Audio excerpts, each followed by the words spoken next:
ആലപ്പുഴ ലോക്സഭാ മണ്ഡലം മറ്റ് ലോക്സഭാ മണ്ഡലങ്ങളെ പോലെയല്ല. ആലപ്പുഴയ്ക്ക് ഒരു പ്രത്യേകതയുണ്ട്. ഇടതുപക്ഷത്തിൻ്റെ ഏറ്റവും കരുത്തുള്ള ഒരു ലോക്സഭാ മണ്ഡലമാണ് ആലപ്പുഴ. കണ്ണൂരിനേക്കാൾ ഇടതുപക്ഷത്തിന് കരുത്തുള്ള ലോക്സഭാ മണ്ഡലമാണ് ആലപ്പുഴ എന്ന് വേണമെങ്കിൽ പറയാം. കാരണം കഴിഞ്ഞ ലോക്സഭാ തെരഞ്ഞെടുപ്പിൽ 20-ൽ 19 ഇടങ്ങളിലും കോൺഗ്രസ് വിജയിച്ചപ്പോൾ കണ്ണൂരിലും കോൺഗ്രസ് തന്നെ വിജയിച്ചു. കെ സുധാകരൻ എന്ന KPCC പ്രസിഡന്റാണ് അവിടെ വിജയിച്ചത്. പക്ഷേ ആലപ്പുഴയിൽ അങ്ങനെ ആയിരുന്നില്ല. ആലപ്പുഴയിൽ മാത്രമാണ് ചെങ്കൊടി പാറിയത്. ആലപ്പുഴയിൽ ആരിഫാണ് വിജയിച്ചത്. അവിടെ ഇടതുപക്ഷത്തിൻ്റെ കോട്ടയായി തന്നെ നിലനിന്നു. പക്ഷേ ഈ ഇടതുപക്ഷ കോട്ടയിൽ 17 തവണ ലോക്സഭാ തിരഞ്ഞെടുപ്പ് നടന്നപ്പോഴും UDF അവിടെ നിന്ന് 8 തവണ വിജയിച്ചു വന്നപ്പോൾ CPM 5 തവണയും CPI 3 തവണയും RSP 1 തവണയും ആണ് അവിടെ നിന്ന് വിജയിച്ചു വന്നത്. വിജയപരാജയങ്ങളുടെ കണക്കെടുക്കുമ്പോൾ കോൺഗ്രസിന് അവിടെ മേൽക്കൈയാണ്.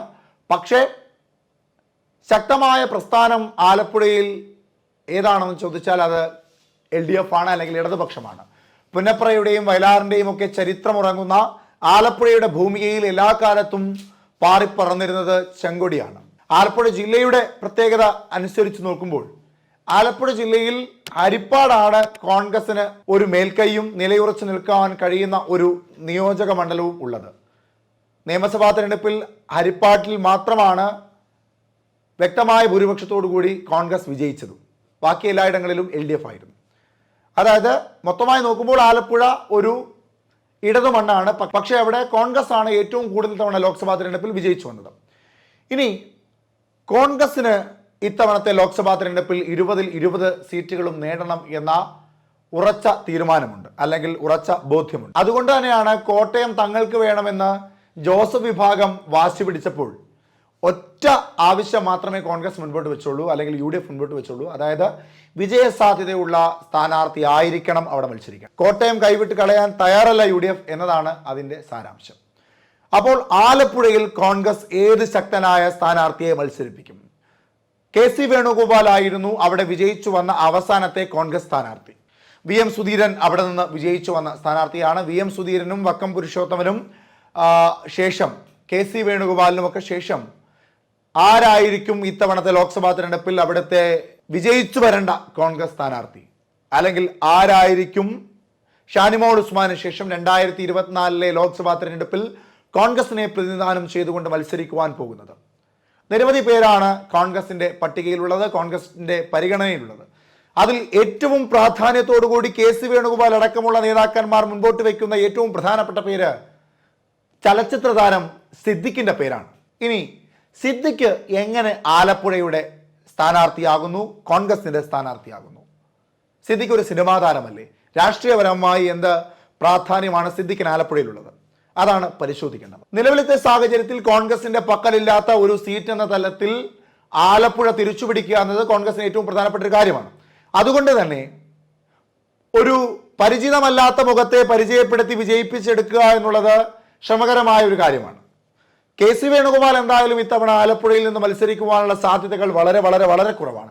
കാരണം വരാൻ പോകുന്ന ലോക്സഭാ തെരഞ്ഞെടുപ്പ്, അല്ലെങ്കിൽ കോൺഗ്രസിന്റെ AICC ജനറൽ സെക്രട്ടറി ആയിരിക്കുന്നതൊക്കെ മത്സരിക്കില്ല എന്ന തീരുമാനത്തിലേക്ക് അദ്ദേഹത്തെ കൊണ്ടുവന്നെത്തിച്ച ഒരു ഘടകമാണ്. അതുകൊണ്ട് KC വേണുഗോപാൽ മത്സരിക്കുവാനുള്ള സാധ്യതകൾ കുറവാണ്.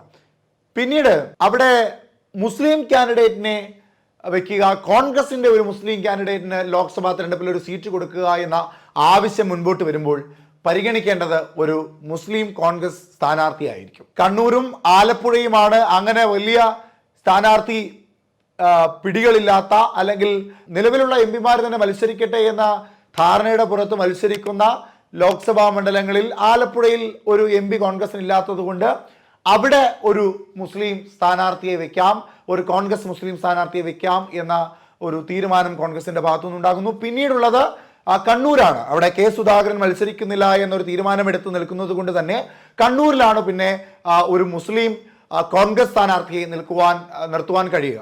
അപ്പോൾ അത്തരത്തിൽ അവിടെ ഒരു സ്ഥാനാർത്ഥിയെ നിർത്തുകയാണെങ്കിൽ അത് അവിടെ K സുധാകരന്റെ സ്ഥാനാർത്ഥി K ജയന്തനെ മത്സരിപ്പിക്കണം എന്നൊരു ആവശ്യം കേന്ദ്ര കമ്മിറ്റിയോട് അദ്ദേഹം ആവശ്യപ്പെട്ടിട്ടുണ്ട്. അതുകൊണ്ട് K ജയന്തനായിരിക്കും അവിടെ സ്ഥാനാർത്ഥിയായി വരിക.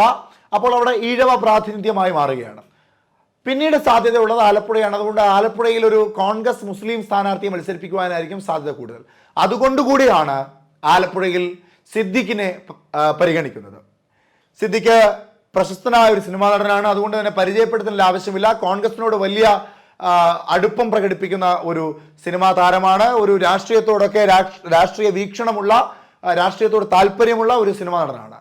പിന്നീട് അവിടെ പരിഗണനയിൽ സിദ്ദിഖ് അല്ലെങ്കിൽ വരിക എ ഷുക്കൂറാണ്. എ ഷുക്കൂർ അവിടുത്തെ DCC പ്രസിഡന്റായിട്ടൊക്കെ ഇരുന്ന എ ഷുക്കൂർ, കോൺഗ്രസിൽ കരുത്തനായ ഒരു നേതാവായി തന്നെ പരിഗണിക്കുവാൻ കഴിയുന്ന എ ഷുക്കൂർ. പിന്നീട് BRM ഷഫീറാണ്. മാധ്യമങ്ങളിലൂടെ കോൺഗ്രസിന്റെ മുഖമായി നിൽക്കുന്ന, ഉറച്ച മറുപടികളിലൂടെ, ഉറച്ച തീരുമാനങ്ങളിലൂടെ കോൺഗ്രസിന്റെ മുഖവും ശബ്ദവുമായി നിൽക്കുന്ന BRM ഷഫീർ. ഇവരെ മൂന്നുപേരെയും അവിടെ പരിചയപ്പെടുത്തേണ്ട ആവശ്യമില്ല. അതായത് ഇവർ മൂന്നുപേരും കോൺഗ്രസിന്റെ മുസ്ലിം സ്ഥാനാർത്ഥികളാണ്. അതിൽ സിദ്ദിഖിനായിരിക്കും കുറച്ച് മുൻതൂക്കം കൂടുതൽ. സിദ്ദിഖുമായി പല ചർച്ചകളും നടക്കുന്നുണ്ട്. അതിൽ സിദ്ദിഖ് അനുകൂലമായ ഒരു മറുപടി പറഞ്ഞു കഴിഞ്ഞാൽ സിദ്ദിഖിനെ തന്നെ പരിഗണിക്കുവാനാണ് സാധ്യതകൾ ഏറെ. എ ഷുക്കൂറിനെ സംബന്ധിച്ചിടത്തോളം എ ഷുക്കൂർ അവിടെ കരുത്തനായ നേതാവാണ്. എ ഷുക്കൂറിനും സിദ്ദിഖ് കഴിഞ്ഞാൽ കൂടുതൽ സാധ്യത. പിന്നെ BRM ഷഫീർ. ഇതല്ല, ഇവിടെ ഒരു മുസ്ലിം കോൺഗ്രസ് സ്ഥാനാർത്ഥി അല്ല. ജാതീയ മതസമവാക്യങ്ങൾക്കൊക്കെ അപ്പുറത്തേക്ക് ഒരു സ്ഥാനാർത്ഥിയെ നിർത്തുവാനാണ് കേന്ദ്രത്തിൽ നിന്ന് തീരുമാനിക്കുന്നതെങ്കിൽ, ഹൈക്കമാൻഡിൽ നിന്ന് തീരുമാനിക്കുന്നതെങ്കിൽ പിന്നീട് അവിടെ സാധ്യത വരിക യുവാക്കളുടെ ശബ്ദമായ യൂത്ത് കോൺഗ്രസിന്റെ സംസ്ഥാന പ്രസിഡന്റായ രാഹുൽ മാങ്കൂട്ടമാണ്. രാഹുൽ മാങ്കൂട്ടത്തെയും പരിചയപ്പെടുത്തേണ്ട ആവശ്യമൊന്നുമില്ല. ചെറുപ്പക്കാർ കുറച്ചുകൂടെ ഊർജ്ജസ്വലമായി അദ്ദേഹത്തിന് വേണ്ടി നിലത്തിലിറങ്ങും, കളത്തിലിറങ്ങും എന്ന ഉറച്ച ബോധ്യമുള്ളത് കൊണ്ട് തന്നെ KC വേണുഗോപാൽ അടക്കമുള്ളവർ സിദ്ദിഖിനോടൊപ്പം തന്നെ വെക്കുന്ന മറ്റൊരു പേരാണ് ഈ രാഹുൽ മാങ്കൂട്ടത്തിൻ്റെത്.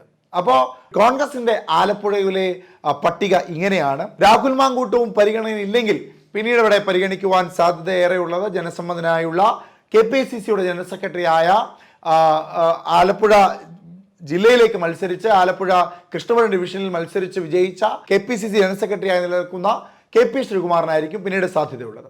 അപ്പോൾ ഇത്തരത്തിലാണ് സാധ്യതാ പട്ടികകൾ കോൺഗ്രസിന്റെ നിലനിൽക്കുന്നത്. ഈ സാഹചര്യത്തിൽ ഏറ്റവും മുൻഗണന സിദ്ദിഖിനാണ്, പിന്നീട് എ ഷുക്കൂറിന്, പിന്നീട് BRM ഷഫീറിന്. അങ്ങനെയാണ് പോവുക. ഇവരാരുമല്ലെങ്കിൽ നേരത്തെ പറഞ്ഞതുപോലെ രാഹുൽ മാങ്കൂട്ടം. ഇനി മണ്ഡലത്തിന്റെ രീതി എത്തരത്തിലാണ്? എല്ലാ കാലത്തും മണ്ഡലം ഏത് തരത്തിലാണ് സ്ഥാനാർത്ഥികളെ ഉൾക്കൊണ്ടിരുന്നത്? അവിടെ KC വേണുഗോപാലിനോളം ശക്തനായ ഒരു കോൺഗ്രസ് സ്ഥാനാർത്ഥി മത്സരിക്കുവാനില്ല എന്നത് ശരിയായ ഒരു കാര്യമാണ്. KC വേണുഗോപാൽ വന്നാൽ വിജയ സാധ്യത മറ്റാരേക്കാൾ കൂടുതലാണ്.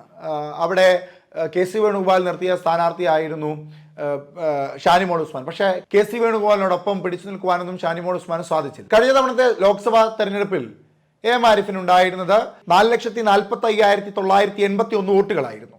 പക്ഷേ അദ്ദേഹം വിജയിച്ചെങ്കിലും CPMന് അവിടെ വോട്ടുകളിൽ കുറവ് വന്നിട്ടുണ്ട്. ഒരു 3%, 3.41% വോട്ടുകൾ അവിടെ കുറഞ്ഞിട്ടുണ്ട്. കോൺഗ്രസിലേക്ക് വരുമ്പോൾ കോൺഗ്രസിന്റെ ഷാനിമോൾ ഉസ്മാൻ രണ്ടാം സ്ഥാനത്ത് നിൽക്കുകയാണ്.